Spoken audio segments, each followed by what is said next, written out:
Right గా మిగిలిన update చూద్దాం. తమిళనాడు రాజకీయాల్లో కీలక పరిణామం చోటు చేసుకుంది. అన్నాడీఎంకేతో బీజేపీ పొత్తు ఖరారైంది. ఈ విషయాన్ని స్వయంగా కేంద్ర హోంమంత్రి అమిత్ షా వెల్లడించారు. బీజేపీ అన్నాడీఎంకే కలిసి ఓసారి 30 లోక్సభ స్థానాలు గెలిచామన్నారు అమిత్ షా. వచ్చే ఎన్నికల్లో ఎన్డీఏ కూటమి భారీ మెజార్టీతో గెలుస్తుందని ఆయన ధీమా వ్యక్తం చేశారు. పళనిస్వామి నేతృత్వంలో పోరాడతామని అన్నారు. కాగా ఇప్పటికే తమిళనాడు నూతన అధ్యక్షుడి ఎంపిక కూడా పూర్తయింది. ఇదే విషయానికి సంబంధించి పూర్తి అప్డేట్ మా ప్రతినిధి అవుట్పుట్ ఎడిటర్ వెంకట్ అందిస్తారు. వెంకట్, తమిళనాడులో వచ్చే ఏడాది అసెంబ్లీ ఎన్నికలు జరగబోతున్నాయి. ఈ క్రమంలోనే చాలా ముందస్తుగా పక్కా ప్లాన్తోనే ఒక కీలకమైనటువంటి అలయన్స్ ఫామ్ అయింది.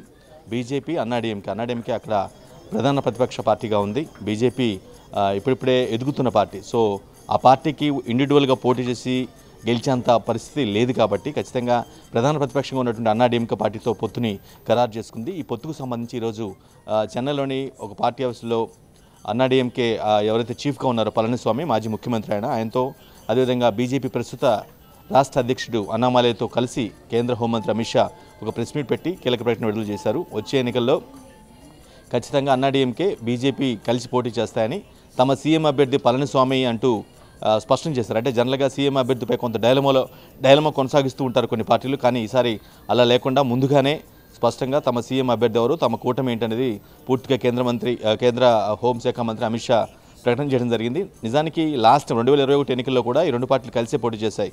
అప్పటి అధికార పార్టీలో అన్నాడీఎంకే పార్టీ అప్పుడు అధికారంలో ఉంది. బీజేపీ కలిసి అంటే వాళ్ళకి ఇండివిజువల్గా ఫామ్ చేసే శక్తి లేదు కాబట్టి అప్పుడు కూడా అధికార పార్టీ రూలింగ్ పార్టీతో అలయన్సే పోటీ చేసింది. బట్ అన్ఫార్చునేట్గా గెలవలేదు. కేవలం ఆ రోజు 66 సీట్లకు మాత్రమే పరిమితమయ్యారు. ఈవెందో కలిసి పోటీ చేసినప్పటికీ నేషనల్ డెమోక్రటిక్ అలయన్స్లో భాగమైన అన్నాడీఎంకే లాస్ట్ ఎలక్షన్స్లోనే భాగమైంది. సో ఆల్మోస్ట్ 10 పార్టీలు అన్నీ కూడా కలిసి ఎన్డీఏ కూటమిగా 2021 ఎన్నికల్లో పోటీ చేసినప్పుడు కూడా కేవలం 66 సీట్లతో మాత్రమే సరిపెట్టుకోవాల్సి వచ్చింది. కానీ అక్కడ సెక్యులర్ ప్రోగ్రెసివ్ అలయన్స్ డిఎంకే ఎవరైతే ఉన్నారో డిఎంకే లాస్ట్ టైం ఆల్మోస్ట్ 133 సీట్లు సాధించింది. కాంగ్రెస్తో పాటుగా మరికొన్ని పార్టీలు మొత్తం అక్కడ 13 పార్టీలు అలయన్స్గా ఉండి సెక్యులర్ ప్రోగ్రెసివ్ అలయన్స్ పేరుతో ఆ కూటమిగా పోటీ చేశాయి. ఆల్మోస్ట్ 136 సీట్లు రావడంతో వన్ సైడ్ ఆల్మోస్ట్ 45.70% ఓట్లతో గవర్నమెంట్ ఫామ్ చేసింది.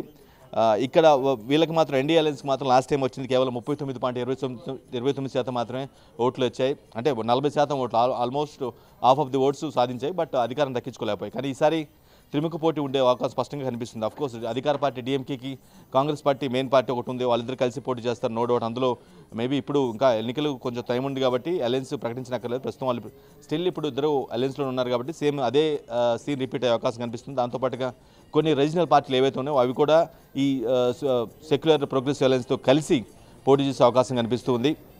ఇక్కడ మాత్రం అన్నాడీఎంకే పార్టీతో పాటుగా బీజేపీ, మరికొన్ని పార్టీలు ఏదైతే ఎన్డీఏ డెమోక్రటిక్ అలయన్స్లో భాగంగా ఉన్నాయి కొన్ని పార్టీలు, ఇవన్నీ కూడా కలిసి రఫ్గా ఇవి కూడా 10 నుంచి 12 పార్టీలు కలిసి పోటీ చేసే అవకాశం కనిపిస్తుంది.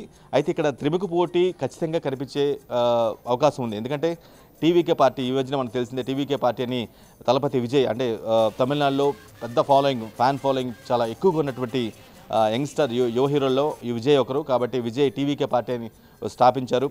సో అతని ఇంపాక్ట్ షూర్ షాట్గా ఉంటుంది. ఇప్పటికే కొన్ని టీవీకే పార్టీ మీద ఉన్నటువంటి రూమర్ ఏంటంటే డిఎంకేతో అలయన్స్ అవుతుంది. డిఎంకే మరోసారి అధికారం రావడం కోసం, ఓట్ను చేసిన కోసమే టీవీకే పార్టీని అంటే విజయ్ని తెరపైకి తెచ్చింది. విజయ్తో పార్టీ పెట్టిందని ఒక పొలిటికల్ రూమర్ నడుస్తుంది. కానీ బట్ విజయ్ మాత్రం స్పష్టంగా నేను సింగిల్గానే పోటీ చేసి గెలవగలను, నో ఇష్యూ, ప్రజలంతా కూడా తమ వైపు ఉన్నారు. ఇప్పుడు ఉన్నటువంటి దశాబ్దాల కాలంగా వస్తున్న పార్టీలతో తమిళనాడు ప్రజలు విసుగెత్తిపోయారు కాబట్టి ఖచ్చితంగా టీవీకే పార్టీ ప్రత్యామ్నాయం అవుతుంది, మంచి పాలన అందిస్తుందని చెప్పి విజయ్ అయితే చాలా బలంగా చెప్తున్నారు. సో ఇది ఒక ఆస్పెక్ట్ అయితే. బట్ వీళ్ళిద్దరూ డిఎంకే విత్ కాంగ్రెస్, అదేవిధంగా ఎన్ఆర్డీఎంకే విత్ బీజేపీ, ఈ రెండు పార్టీలు, ఈ రెండు కూడా కీలకమైనటువంటి రెండు జాతీయ పార్టీలు, రెండు రీజనల్ పార్టీలతో అలయన్సీ కంటెస్ట్ చేస్తూ ఉన్నాయి. మరోవైపు కొత్తగా పుట్టుకొచ్చినటువంటి టీవీకే పార్టీ విజయ్ కూడా అధికారంపై ఖచ్చితంగా గెలవగలను, బీజేపీ తమిళనాడు ప్రజలంతా కూడా ఉన్న పార్టీలు, పాలించిన పార్టీలతో అంతా కూడా విసిగి చెందారు కాబట్టి టీవీకే పార్టీ ఖచ్చితంగా విజయం సాధిస్తుందనే నమ్మకంతో ఉన్నారు.